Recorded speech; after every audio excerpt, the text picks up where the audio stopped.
चले गाइस, कुछ कहने आई हूँ या फिर समझ लो बताने आई हूँ, ठीक है ना। तो क्या है, सुने। पता है, अगर किसी का शौहर या तो छोड़ जाता है या तो इंतकाल हो जाता है, तो पता है लोग ना जो वाहियात नामर्द होते हैं, है ना, जो 10 बाप की औलाद होते हैं, हालांकि देखो बहुत तहजीब बरतती हूँ मैं, लेकिन मजबूर कर देते हैं कुछ लोग मुझे बोलने पर। आप कब तक बर्दाश्त करोगे? मुझे एक बात बताओ, कब तक करोगे? एक हद होती है ना, आप कब तक मतलब लिमिट में रहोगे? लिमिट को क्रॉस कर देना पड़ता है कभी कभी, पता है। ईंट का जवाब कभी कभी पत्थर से देना होता है। तो क्या है ना कि कुछ नामर्दों को क्या लगता है, जो 10 बाप की औलाद होते हैं ना, जिनकी माँ जो है 10 से पैदा 10 के पास में मुंह मार के और एक निकम्मे निठल्ले वाहियात नामर्द को जो पैदा करती हैं, ठीक है, तो वो ना एक विडो जो होती हैं, है ना, उनको भी तारने से बाज नहीं आते हैं। उनको क्या समझते हैं पता है क्या? अरे पति अगर कब्र में चला गया तो भैया ईजी टू अवेलेबल है। क्यों भाई ईजी टू अवेलेबल? क्या तुम्हारी माँ बहन भी ईजी टू अवेलेबल है? मुझे एक बात बताओ, हाँ, तुम्हारी माँ बहन भी सारे बाजार में बिक रही हैं 2-2 रुपये में, 2-2 रुपये किलो के भाव से, हाँ, बताओ ना। ऐसी मेंटलिटी वाले लोगों से भी पाला पड़ता है, पता है। आप किस किस की बातों को मतलब एकदम दिल पे लगा के फिर या तो जीना छोड़ दो या तो फिर उसको गालियाँ देना चालू करो। तो मैंने क्या सोचा पता है, कि इससे बढ़िया है कि इन लोगों को इग्नोर कर दो, पता है, इग्नोर कर दो।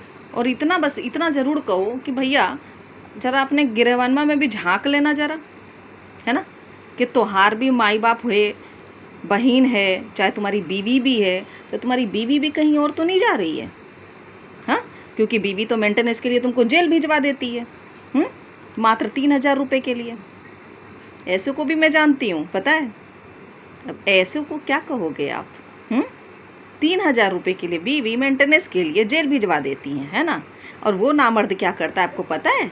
वो नामर्द न जाने कितनों को फंसा के उससे 10-10 हज़ार रुपया महीना वसूलता है, पता है, और अपने आप को बताता है पंचवक्ता नमाजी। ऐसे को क्या कहोगे? आपके पास है जवाब? हाँ, ऐसे को क्या कहोगे? कमेंट में बताना ज़रूर, ठीक है। अरे हम मेहनत करते हैं, हम माली कर लेते हैं, बोला तो रोड पे ना ठेला लगा के चाय बेच लूँगी, चाय। लेकिन कहते हैं ना कि कम से कम किसी को लूटना मेरे माँ बाप ने नहीं सिखाया था।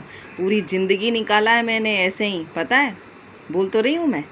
सर से दुपट्टा नहीं हटा कभी भी, हाँ, कभी भी नहीं हटा।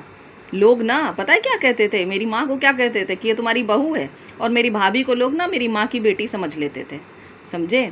ऐसे जीवन निकाला मैंने, लेकिन मिला क्या? बाबा जी के ठुल्लू मिला, सिवाय बेइज्जती के, रुसवाई के और जलील के कुछ नहीं मिला मेरे को।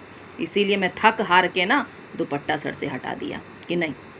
लोगों ने ना मुझे पागल समझ लिया शायद, पता है, ओ ये तो दुपट्टे वाली है, ऐसा, पता है, ये तो दुपट्टे वाली है ऐसा।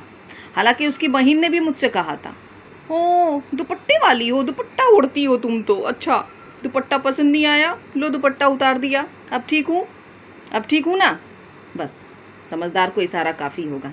आप किसी इंसान को ना इतना भी बुरा मत बताओ, इतना भी बुरा साला मत बताओ, और किसी की अच्छाई का इतना नाजायज़ फ़ायदा मत उठाओ कि वो इंसान अच्छाई छोड़ के बुरा बन जाए, पता है। समझ में आ गया? बस समझदार को इशारा काफ़ी है, बाकी तो आप सब समझदार हो ही सही।